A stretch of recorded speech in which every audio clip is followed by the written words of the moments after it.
Welcome to Chess with me. This is round 4 of the tournament. So far, I'm on 2.5 out of 3. Tournament's going really well. Um, yeah, let's just hop into it. This is round 4. My rating is 1243 from the beginning of the tournament. I've been busy with school, so I couldn't upload the last 2 rounds, which I will be doing today and tomorrow. If not tomorrow, I don't know. I'll see when I'm not busy. So the game started with e4, e5, knight f3, knight c6, bishop c4, the Italian game. My opponent plays d6. I don't really know why you'd want to go d6 because you're blocking in your bishop. So I thought he'd just develop his bishop to e2, play bishop g4, knight f6. He's probably happy and castles. And yeah, that's literally all I thought his plans were. Maybe queen d7 or something. But yeah, he played d6, I played d3. I decided not to go for c3, d3, because I wasn't really looking for something positional. So he played bishop g4, h3, and he takes. After he takes, he plays queen f6, offering a queen trade. So I thought here, do I want to take his queen? Do I want to take his queen, help him develop?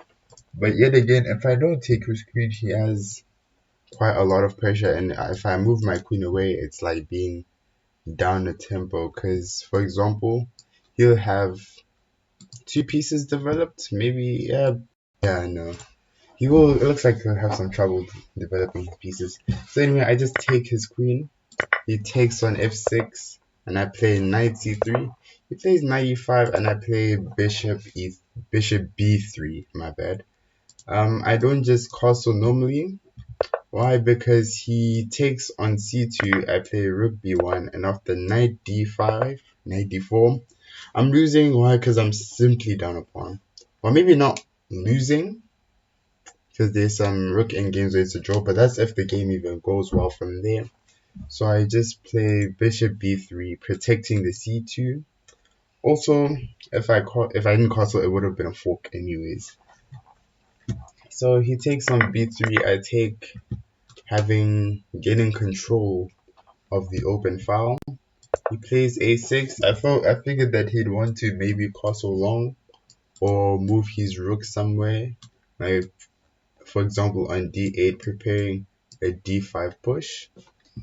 But I just developed normally bishop g5, bishop e2, and I take. So my thought process behind this was that I'm going to trade everything, and because I studied, well, not study, but I looked at endgames before this tournament. So I was like, let's test my rook endgame skills, like as a way to improve. So let's trade everything and get down to a rook endgame.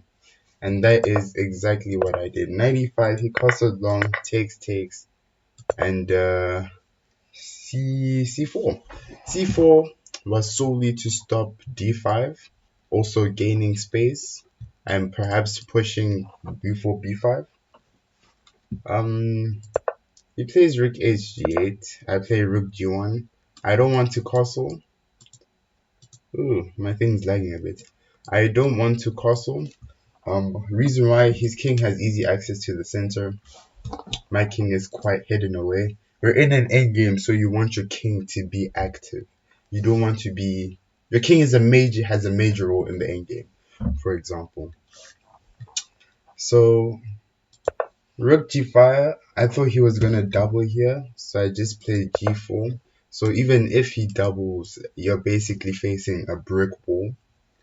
He plays h5, f3, take, and after rook h8, I play rook g3. Rook g3 is the only move. If you play rook h1, for example, he just takes on g4. That's a free pawn. Taking back is losing immediately because you lose both of your rooks. So rook g3 is the only move. He played c3 and I played king e2. Maybe king f2 was a better move. Getting your king closer to these pawns, maybe bringing your rook back. I don't know. Engineer preferred king f2. I needed the bathroom, and I thought that before you leave to go anywhere, that you had to play your move first for some reason. I don't know. That's just what came to mind. So I had to play a quick move. I really needed the bathroom. That's why. So I played king f2, not king f2. I played king e2, and I went to the bathroom. By the time I came back, which was like after 2 minutes, he was still thinking. Maybe I thought maybe that was a long time. I don't know. Because with low rated tournaments, players usually play quickly. Um, yeah. For example, my opponent's rating, you can't see it, but it's 1229. So he's just. I thought with me, I have. If I'm higher rated, I have a habit of underestimating my opponents. So I thought, let's play this like a proper game. He's only down like 10 points, which is basically nothing when it comes to low rated players. So I play king e2. He plays rook g7. Um, I don't know if he was fearing for a4, but he could have taken anyway. So I play rook f1, rook g3 back, and I play rook h1. My plan now is to push these pawns. I have a pass pawn, which is the h pawn, so I need to use it. He plays b5, and I play h4. As I told you, I'm trying to push these pawns. Even if he takes, he's just fixing my pawn structure. He's helping me. For example, takes. He has doubled f pawns, but my pawns are looking healthy and luxurious. And yeah, his position is actually going into dire straits. For example, after something like rook a1, and now I start moving my pieces this way, and he's gonna have quite a bit of trouble defending himself.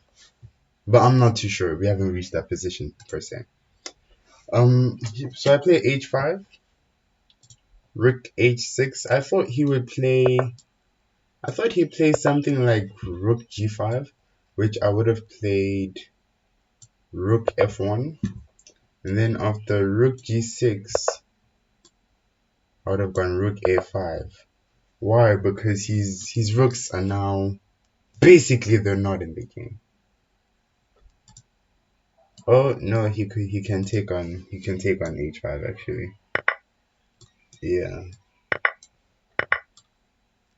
and yeah, no, this looks a bit worse than I thought. Threats of winning this pawn as well.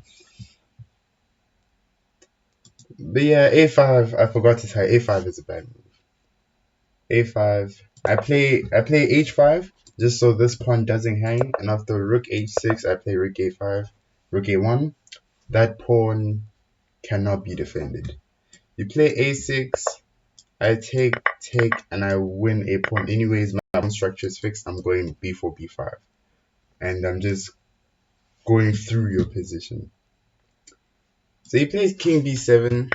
I take on a5, rook a8, trading rooks. I was thinking about not trading rooks and maybe going rook a3, but then I thought I heard a saying by Gotham Chess, obviously, or not obviously, but I saw it from him, where it's trade one rook to win and trade two to draw. Obviously, if you trade two and your position's bad, you're not gonna draw, but you get what I mean. So I take on a8, king takes a8, and I take c takes b5. Why? Because I want to weaken him from playing d5 himself. So I take on d5, takes. I have doubled pawns, but my king is gonna get there soon. King e3. My aim here is now to play d4. Well, I'm trying to support d4. King b7, b3. So here, there was a siren in the background. I don't think you can hear it. So here I played b3. Why? Because I'm trying to not let his king infiltrate anyway. So I played d3, just covering some squares. So even if he comes here, he has no way into my position. So I played b4, blocking potential infiltration squares. King c6, rook h3. Um, I don't know what I was afraid about. I played no, yeah, no. I played rook h3, so he's unable to take his rook off the file. Because if he does, then I just start pushing my pawns. So, for example, he goes rook a8, I'm pushing. His king is going to take a long time before it can even get to that pawn. Oh, my thing is lagging. Don't worry about it. He plays d5, and I play this nice move, d4. I didn't check, is this the best move by the engine?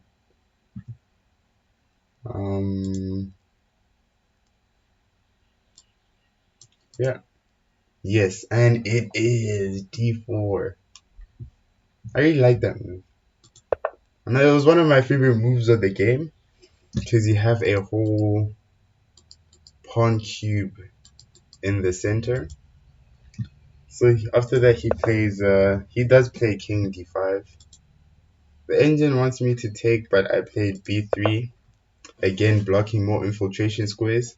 The pawn is also protected by my rook after my king gets off the third rank. After king e2, I take, take, and after he takes, I take that way first with the d pawn. So after he takes, I take on e4, I take on d5, my bad, to push his king that way and go this way. So that whole procedure, now I'm just going for these pawns and trying to push these pawns. Even if he does go here, he cannot take my b3 pawn because it's defended by the rook, and he cannot go on either of these squares, which is why b4, b3 was important. He plays king e6, king e4, opposition. He gives up the pawn at f5. I take king f6, king f4. King G. Oh, I'm trying to get familiar with the notation. King G7. I play King E5 because if I play King F5, he just has F6 check, and I go back, and now these spots are blocked. So I play King E5, where if he plays F5, I now switch focus and go for this pawn. So King E5. Rook c6. I don't know why I did that. I thought he had like, I don't know, rook c3, but I forgot it was defending on my rook. So I'd say that was potentially a wasted move. But he plays rook f6. I give this check because I calculated even if he takes, oops, that's my move. Even if he takes the rook, I am in time. I'm in time to get this pawn and promote my pawn before he goes his. Because he needs to take a tempo to move the king away, then start pushing. By the time he reaches the 5th rank, my pawn will be on the 6th rank. This pawn is unstoppable, white wins, and it's resignable. So that's the point of h6. He doesn't take, he plays king h7, and I play rook h5, defending this pawn covered so the king cannot come here. And now trying to go for these pawns so that the king is not stuck defending the f5 pawn. He now takes on h6, takes, and as I told you, I now go after these pawns. Move my king, he moves away, and I just promote my pawn. He comes here, I just save the hassle and I take the queen because he's not going to catch up to the pawn. And it's just a simple queen versus king endgame from here with knight opposition. Bring your king. Queen b2, checkmate. My score is now what's this round? 3.5 out of 4. I'm currently tied for first place, and yeah. That was round four.